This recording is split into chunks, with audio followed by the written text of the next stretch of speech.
Good morning, dear students of class 8. Welcome to the English online learning class.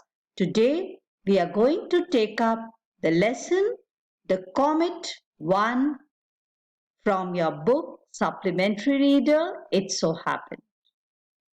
Now, well, children, a new comet has appeared in the sky and is heading straight for the earth. A head-on collision which is nearly unavoidable, will mean the end of life on this planet. Scientists and religious leaders react to this situation in two different ways. What happens to the comet? This is what we are going to read in this lesson. Part 1. Dattadda, an amateur scientist, can't stay away from the keen-eyed Dibya Chakshu for long. Dibya helps him to achieve his secret ambition. Dattadda's wife, Indrani Devi, wishes he hadn't found the object of his search. So on these 3 pointers, the first part of the lesson Comet 1 is developed. It is based on Dattadda, who is an amateur scientist. Amateur, a person who is a scientist. He is not a professional, but it is out of his interest.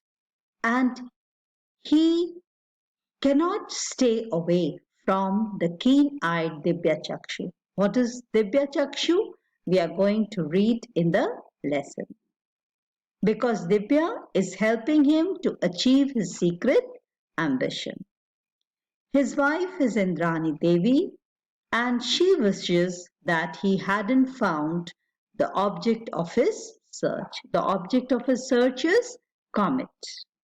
It was a moonless night in December. Dark, moonless night in December. A burst of cool breeze from the window was enough to disturb the sleep of Indrani Devi, Dattadda's wife, and a breeze of cool air that was coming from the window disturbed the sleep of Indrani Devi. Half awake, she felt for the adjoining pillow, the pillow next to her. Although she knew the answer, Dattadda was not there. She needed to confirm whether her husband was there or not, Dattadda. And she knew the answer, he would not be there.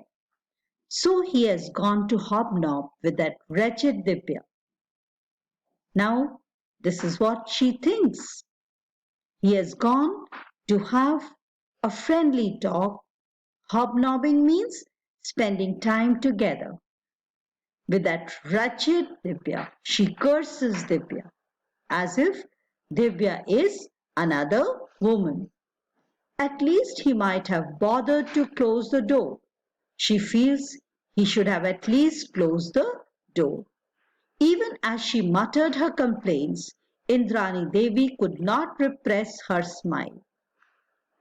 She was thinking Dibya as another woman, and while she was thinking this, she smiled at herself.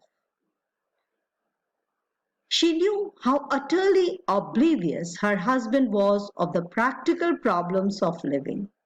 She knew her husband's nature, and he was forgetful of the practical day-to-day problems of living, like he has gone out in the open to watch, to look for the comet, and it was very cold. He was putting his health to risk. Didn't his doctor tell him to take special precautions against the cold? But he wouldn't remember to put on a sweater, even if it was lying on his bedside chair. How could he when Divya had put her spell on him? Spell is magic. He would not even think of wearing a sweater because Divya had put a spell on him, a magic on him. She picked up the white woolen pullover, wrapped herself in a shawl, and made her way to the roof.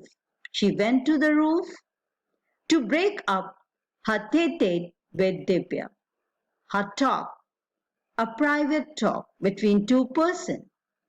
She went upstairs to the roof and she carried the sweater, the white woolen pullover, and she wrapped herself in a shawl.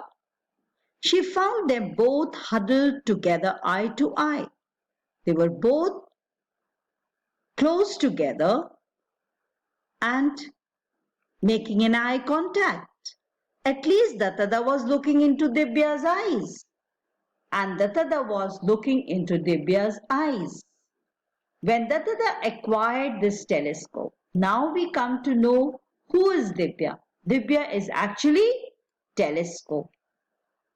He was so thrilled that he called it Divya Chakshu. When he got this telescope, he called this Divya Chakshu, divine eye. To Indrani Devi, the telescope was like a designing woman who had ensnared her husband.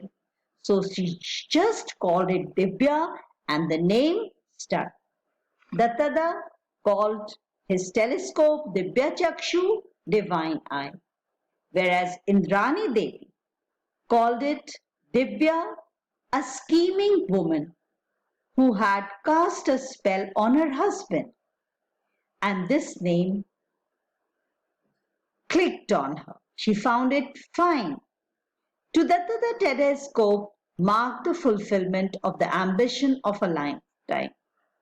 Now, getting this telescope was, he was able to fulfill the ambition of his lifetime.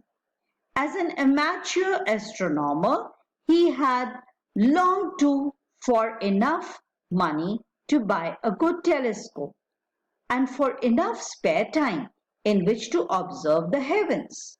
He always wanted to have a good telescope and lot of spare time so that he can observe the sky, the heavens. Astronomer is a scholar of the universe, of the science of sun, moon, stars, planets, etc. He was not a professional astronomer. He was an amateur astronomer who is new, and because of his interest he's taken up astronomy. Now he wanted to always buy a telescope, a good one. Once he had saved enough money and had lot of spare time, and he got them both when he retired with ample money.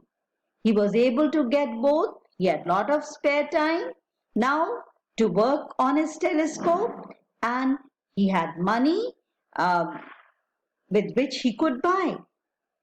All the retirement benefits he used for buying the telescope. The telescope was duly installed, and long were the dark nights that Dattada spent in stargazing.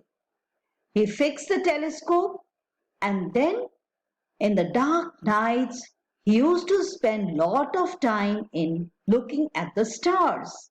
At least Indrani Devi thought so. His wife thought so, that he was neglecting her and spending lot of time watching through the telescope, which she called Divya. We'll stop here and we'll continue with the remaining lesson in the next class. Till then, take care and read the lesson and write down the difficult words, the difficult points which you want to be clarified in your WhatsApp group or in the Google Classroom. Write down the important points of this lesson, the portion that we have taken up in your notebooks. Thank you. Have a nice day and take care.